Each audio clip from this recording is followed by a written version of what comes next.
Hey everyone, welcome again to How to Think. This is the channel where we teach you how to think, not tell you what to think.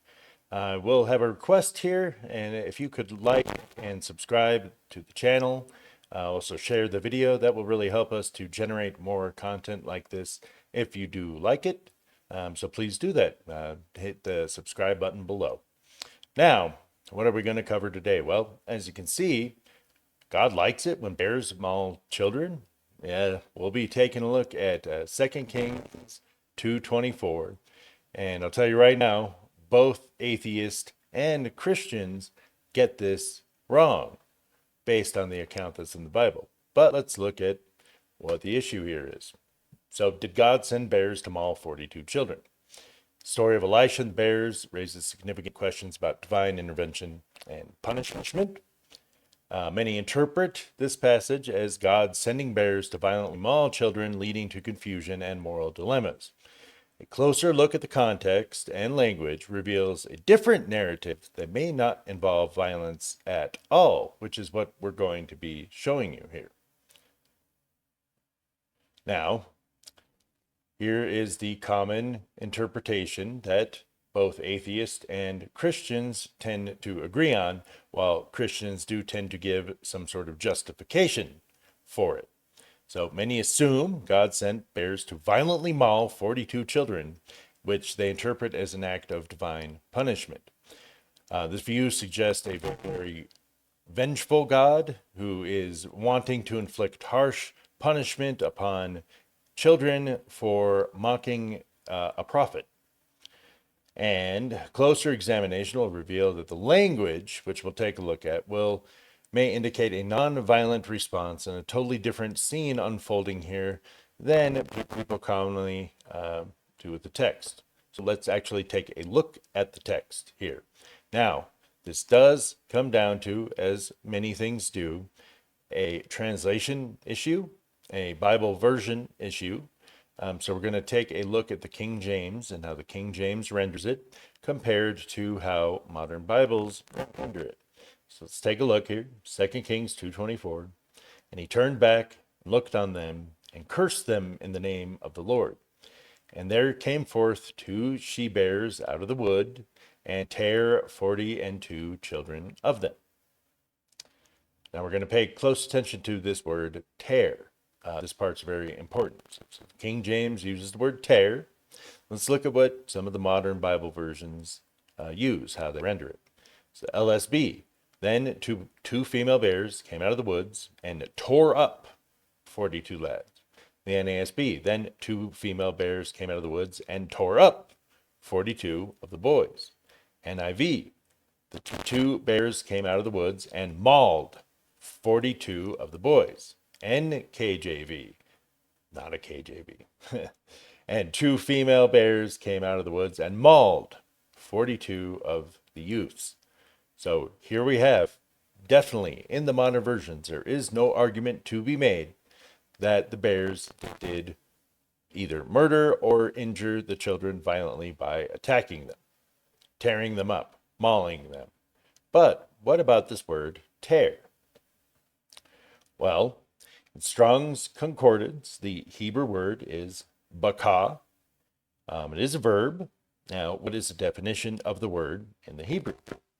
To split, cleave, break open, divide, break through, rip up, break up, or tear.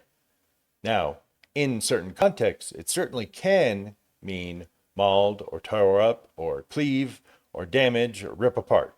It can mean that. However, an important aspect and something that we teach here often is words, especially in Hebrew, but even in English, some words have multiple meanings, and the context in which the word appears determines which meaning, which definition of the word that should be used or that was intended. Right? Now, we can take a look at some of these verses here, okay, where the word bakah is also used. So 2 Kings 3:26, and I'm not going to read the whole thing here, but he took with him 700 men that drew swords to break through even unto the king of Edom, but they could not. But the breaking through here, so that does involve group, and yes, obviously they had swords and it indicated fighting. However, it's just showing part of what the way the word can be used, not necessarily violence, but the breaking through, the dividing of the group to get to the king. Now, here's where it really comes down to the word being used in a way to indicate some sort of violence or tearing apart. How is it rendered? How do the King James Bible translators decide to render it when appropriate if it did mean that? Well, here we have in 2 Kings 8:12, and their young men will not slay with the sword, and will dash their children and rip up their women with child. This is indicating a violence, a tearing apart, a mauling, so to speak. Same thing in 2 Kings 15:16. The women therein that were with child were he ripped up. So, yes, that is talking about a violent action. Now, and the city in 2 Kings 25:4, and the city was broken up, and all the men of war fled by night in the way of the gate. Interesting. Could be broken up. Now, tear usually is used in tearing clothing, but that also does mean to divide. And so, as we can see here, divide. We can also see if it was meant in a violent way, why didn't they also just say rip up? They used it in other contexts where violence was clearly the thing that happened. And maybe I'll have to do a separate video on that. But it's not, neither here nor there. But so the other part is who sent the bears. Well, the verse does not indicate that God was the one who sent the bears. It says Elisha cursed the children in the name of the Lord, right? And he was walking away, a group of children, and they came up, oh, bald head, me, right? Children act like that. So they were just mocking him based on his appearance. And he probably found it annoying. He was in a state of grieving, which was part of why he shaved his head. There's a bunch of things going there, but he probably just found it annoying. So, did God send the bears? Doesn't indicate it.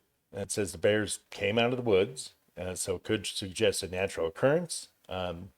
There's no indication that the bears were violent. It doesn't state anything about the disposition of the bears. If they came out roaring and violent and it doesn't say anything. It says 2 bears came out of the woods. And this is going to play into where we are going with that. So, like I said, they were mocking them. Elisha had a significant life event, which is why he had the shaved head. Now, the act of him cursing them in the name of the Lord probably was something like this. Oh Lord, these brats are annoying me. God help me. What can I do? Or, oh Lord, just shut their mouths. Or it's probably something like that. Now, this becomes a very light situation in this interpretation, as opposed to some horrid thing, and it is a horrid thing. Okay, I'm agreeing with atheists here. I am agreeing with atheists that it would be a horrible thing to see 2 bears maul 42 children.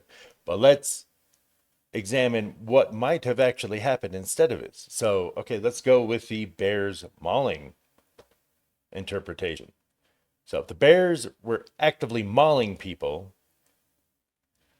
what would you do?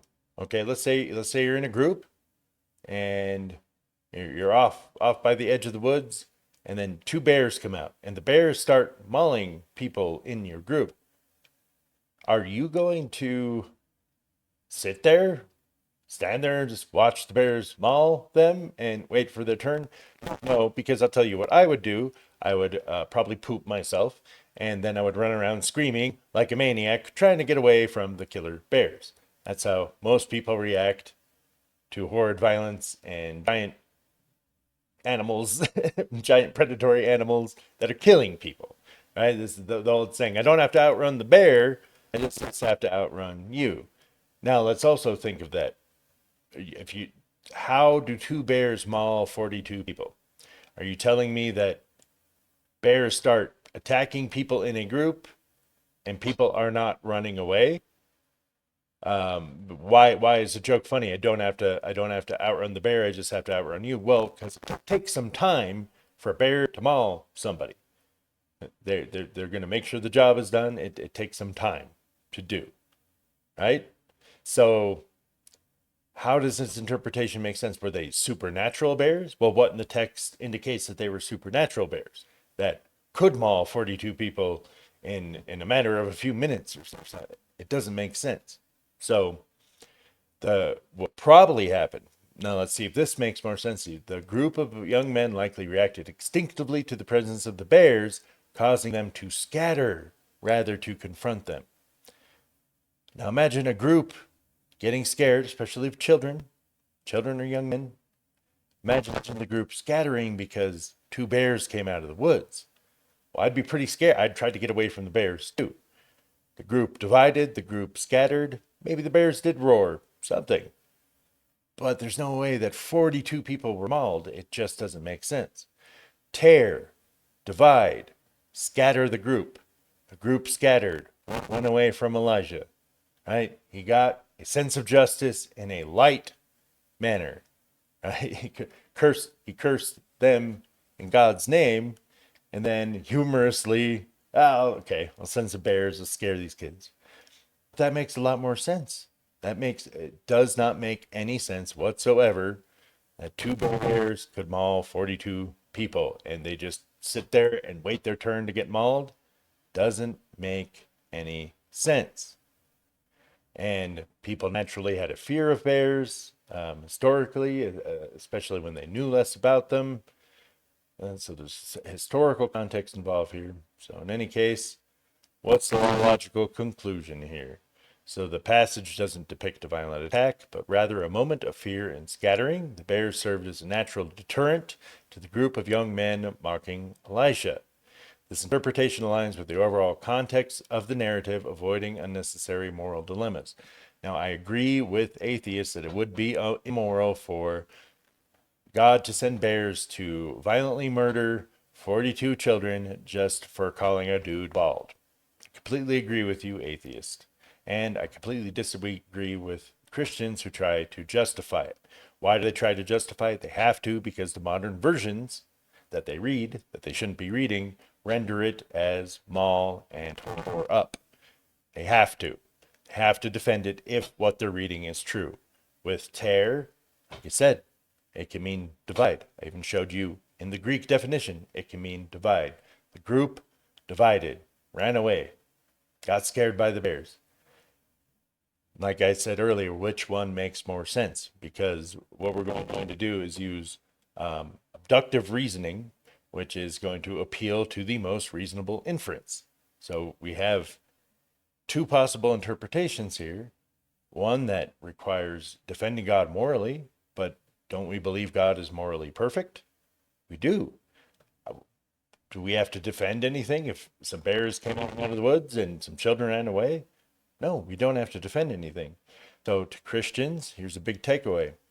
Stop accepting the premises from atheists and having to argue and justify.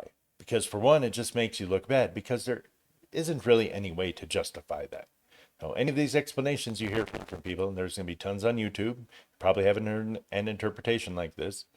Those are bad interpretations, and they come from accepting the premise, accepting the objection, the premise of the objection that the atheists are coming up with. You don't have to here. Bears came out of the woods, children ran away, ha ha ha. That's all that's happening here. It makes more sense.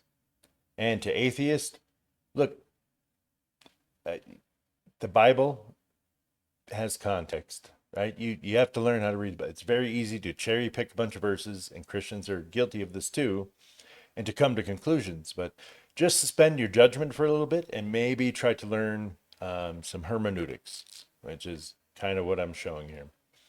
So in any case, does God like it when bears maul children? Well, no, he doesn't, because that isn't even what happened. This again comes down to a Bible version issue. Trust your King James Bible. got other videos covering that topic, and there will be more to come. And no, God is morally perfect, morally fine. This is not a moral objection to the Bible. This is not a reason to not believe in God, because you're just taking the wrong interpretation. So I hope this was helpful to you all. God bless you. Please remember to like, subscribe, and share. Let me know what you think in the comments section. And we'll see you the next time. God bless.